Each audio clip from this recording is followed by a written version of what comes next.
Students आज chapter 3 के exercise हम सॉल्व कर रहे हैं। नेक्स्ट नेक्स्ट हमारा सेकंड पार्ट है। Question is why do we tumble when we take sharp turn with large speed.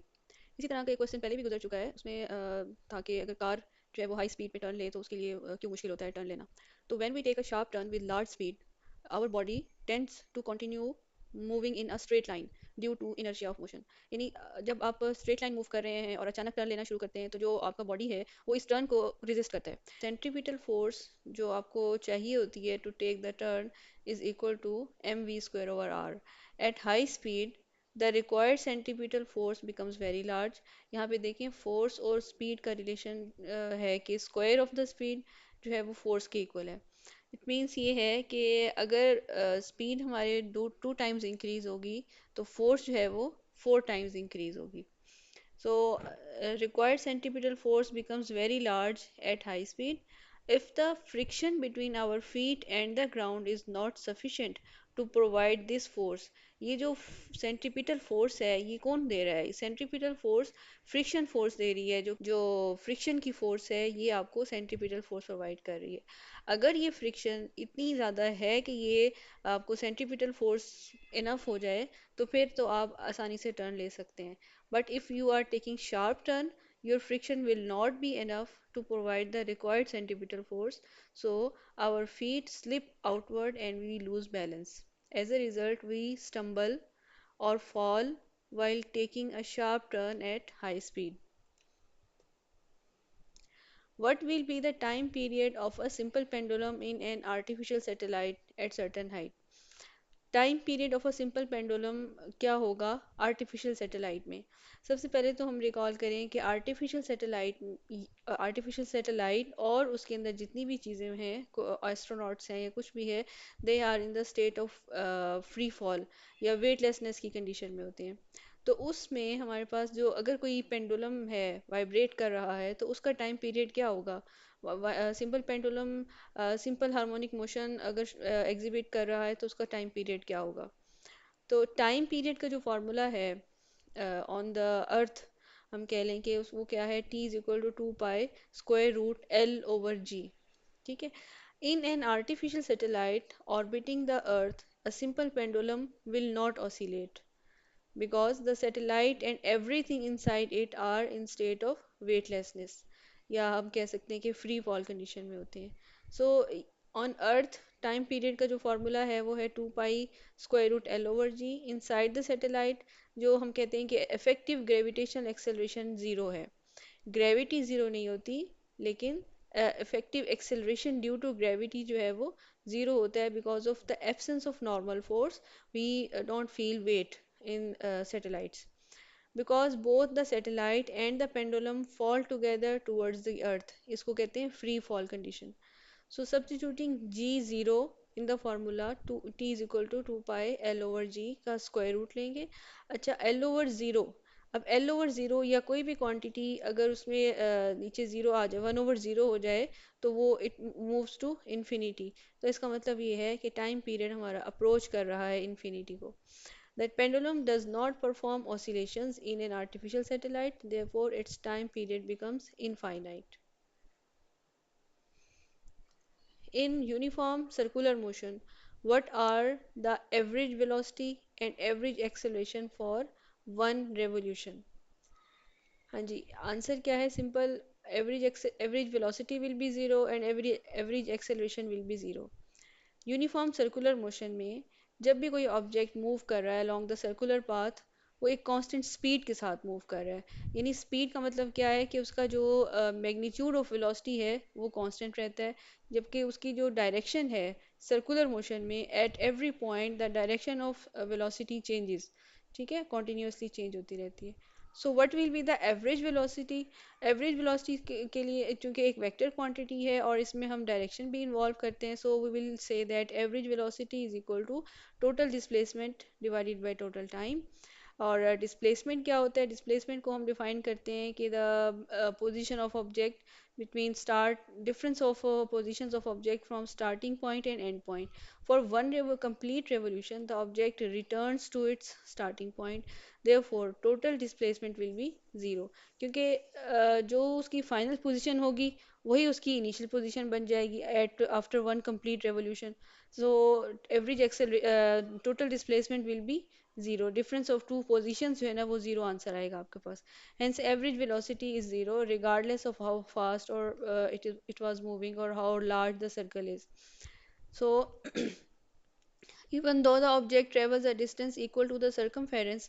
अब जो सर्कुलर मोशन है उसके अंदर अगर एक वन कंप्लीट रेवोल्यूशन किसी भी ऑब्जेक्ट को कंप्लीट करता है, कोई भी ऑब्जेक्ट एक वन रेवोल्यूशन कंप्लीट करता है तो उसका जो डिस्टेंस कवर्ड होता है वो उसके सर्कमफेरेंस के बराबर होता है. यानी 2 pi r is the distance covered by the body when moving in a circular path. But displacement जो है वो क्या होगा? डिस्प्लेसमेंट चूंकि हमारा डिफरेंस ऑफ टू पोजीशंस होता है, फाइनल पोजीशन और इनिशियल पोजीशन, तो straight line vector from start to end will be zero. So when average displacement is zero या total displacement is zero, then we will have average velocity zero. Similarly, average acceleration is also a vector quantity. उसको हम किस तरह से लिखते हैं कि average acceleration is rate of change of velocity, और या इसको लिखेंगे final velocity minus initial velocity over T. At the beginning and end of one full revolution the object is at the same point. अभी हम देख चुके हैं ऊपर डिस्प्लेसमेंट के केस में कि बिगिनिंग में और ending of the displacement we are at the same point, final position is equal to initial position and moving in the same direction with the same speed. Final velocity की भी वही direction होती है. So initial velocity vector और final velocity vector आपस में बराबर हो जाएंगे. इसके नतीजे में हम कह सकते हैं कि चेंज इन वेलोसिटी जो है वो ज़ीरो हो जाएगी. अगर चेंज इन वेलोसिटी ज़ीरो है तो फिर यहाँ पे आप देखिए फार्मूला में ज़ीरो पुट करने से हमारे पास एवरेज एक्सेलरेशन की वैल्यू भी ज़ीरो आ जाती है. So in circular motion square over r is the centripetal acceleration which is directed towards the center, which changes the direction of velocity. However, in one complete revolution, the net change in velocity is zero, so the average acceleration is zero. A ball is just supported by a string without breaking. If it is rotated in a vertical circle, it breaks. Explain why. दो cases आ रहे हैं इसमें हमारे सामने. एक तो condition ये है कि बॉल को जस्ट हमने स्ट्रिंग के साथ सपोर्ट किया हुआ है. इस फिगर में देखें कि ball is just supported by a string, तो स्ट्रिंग में ब्रेक नहीं होती. ठीक है, उसकी वजह क्या है कि जो when a ball is just supported by a string, the string only balances the weight of the ball. तो स्ट्रिंग की जो टेंशन है वो उसके वेट के इक्वल है, बॉल के. यानी T is equal to M G. इसमें T tension in the string है, M is mass of the ball and G is the acceleration due to gravity.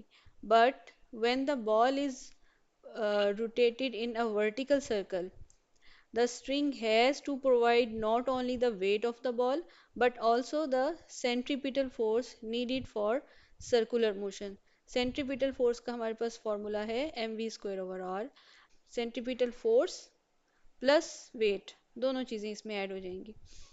Since this tension is greater than the tension when the ball was simply hanging, it may exceed the breaking limit of the string.